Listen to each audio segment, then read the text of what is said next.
नमस्कार, मैं हूं विशाली यादव। कहते हैं कि चालबाज की चल सकी यहां न कोई चाल, और चालबाज को ले चला आज यहां से काल। दोस्तों, हम सभी को पता है कि वक्फ संशोधन कानून को बड़ी चालाकी से लाया गया।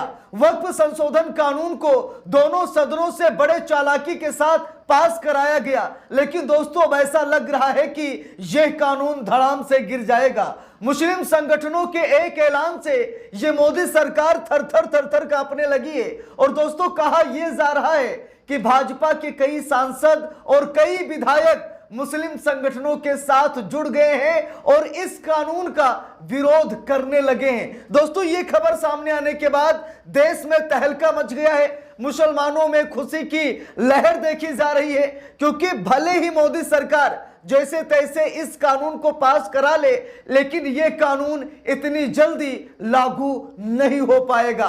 दोस्तों, गौर से देखिएगा इस खबर को। बिहार में एक रैली में मुस्लिम संगठनों ने बहुत बड़ा ऐलान कर दिया है। एक तरफ नीतीश कुमार को जबरदस्त झटका देने के बाद, तो दूसरी तरफ वक्फ संशोधन कानून को तोड़ने की बात मुस्लिम संगठन कर रहे हैं। जरा यहां पर देखिए दोस्तों, खबर भी सामने आ गई है जनसत्ता के हवाले से। लिखा भी है, बीजेपी के कुछ सांसद वक्फ कानून पर हमारे समर्थन में पटना की रैली में ताकत दिखाएगा मुस्लिम समुदाय। देख लीजिए, बिहार के मुसलमानों ने हुंकार भर दिए। अब क्या आप लोग बिहार के मुसलमानों का साथ देंगे? क्योंकि दोस्तों, वक्फ संशोधन कानून लाने का मतलब और मकसद साफ साफ दिखाई दे रहा है कि यह सरकार वक्फ बोर्ड की संपत्ति को हड़पना चाहती है।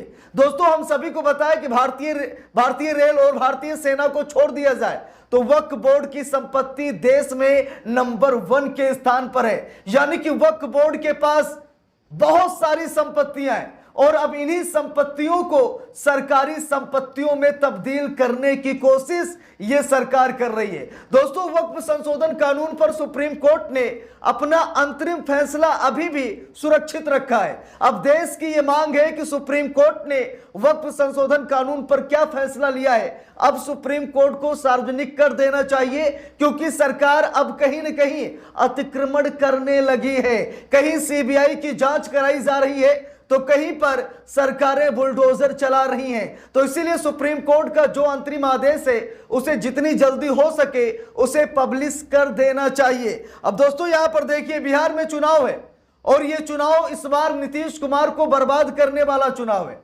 क्योंकि दोस्तों, हम सभी को पता है कि वक्फ संशोधन कानून संसद से पास ही ना होता अगर नीतीश और नायडू इसका विरोध करते, क्योंकि मोदी के पास बहुमत नहीं था। नीतीश और नायडू के चलते यह वक्फ संशोधन कानून मुसलमानों के गले की फांस बना है।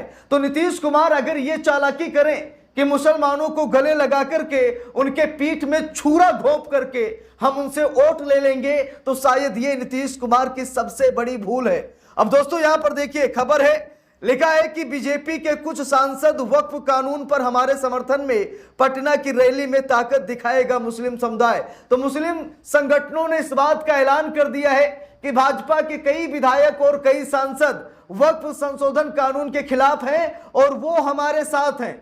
देखिए, यहां पर लिखा भी है, बिहार विधानसभा चुनाव से पहले मुस्लिम समुदाय वक्फ कानून के विरोध में लामबंद हो रहा है। इसका चुनाव नतीजों पर कितना असर होगा, अभी हम लोग आगे वीडियो में देखते हैं। देखिए, यहां पर दोस्तों साफ साफ लिखा है, बिहार में विधानसभा चुनाव से ठीक पहले मुस्लिम समुदाय वक्फ कानून के विरोध में अपनी ताकत दिखाने जा रहा है। देश के प्रमुख मुस्लिम संगठनों में से एक इमारत-ए-शरिया ने रविवार को पटना के गांधी मैदान में एक बड़ी रैली का आयोजन किया। इस कानून को लेकर इमारत-ए-शरिया के प्रमुख फैसल रहमानी ने बहुत बड़ा बयान दे दिया है। अब फैसल रहमानी ने क्या कहा है दोस्तों, मुझे लगता है कि आप सभी लोगों को जरूर देखना चाहिए। देखिए, यहां पर लिखा भी है खबर में, बताना होगा कि वक्फ कानून की संवैधानिक वैधता को अदालत में चुनौती दी गई थी और सुनवाई के बाद अदालत ने इस मामले में फैसला सुरक्षित रख लिया था। इस साल अप्रैल से संसद ने वक्फ कानून को पारित भी किया था। अब दोस्तों, यहां पर देखिए, इबादत गाहों को छीनने की कोशिश कर रही है सरकार। गौर से देखिएगा, मैंने शुरू में कहा कि वक्फ संशोधन कानून लाने का मतलब यही था कि वक्फ बोर्ड की संपत्तियों को सरकारी संपत्ति घोषित करना।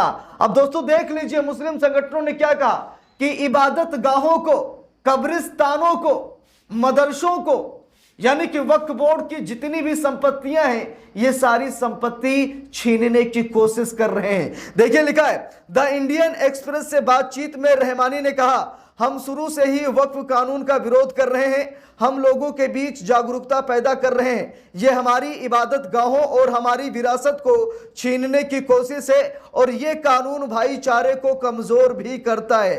तो दोस्तों यहां पर देखिए साफ साफ यहां पर रहमानी साहब ने कह दिया कि यह कानून मुसलमानों की विरासत को छीनने वाला कानून है, यह कानून मुसलमानों के इबादत गाहों को छीनने वाला कानून है, यह कानून कहीं न कहीं मस्जिदों को और मदरसों को तबाह कर देगा।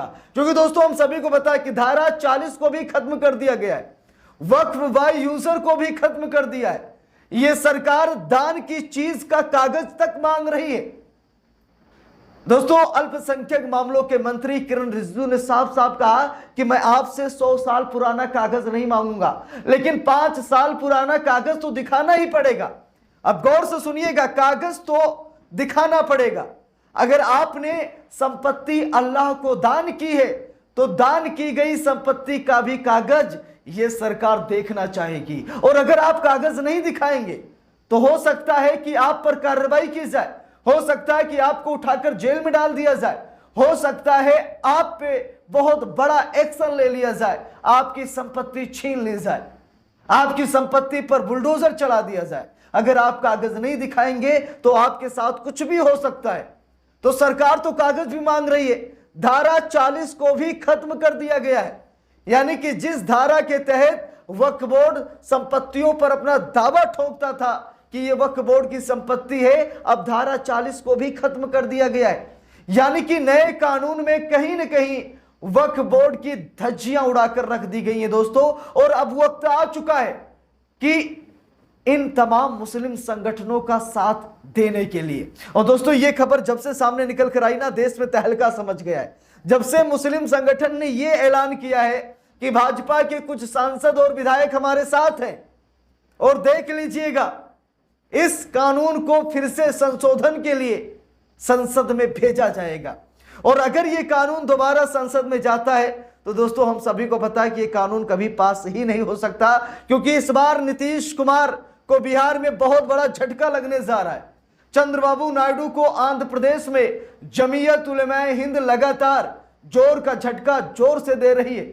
जमीयत उलेमाए हिंद ने, अरशद मदनी साहब ने यह साफ साफ कहा था कि पूरा मुसलमान चंद्रबाबू नायडू के खिलाफ आंदोलन करेगा।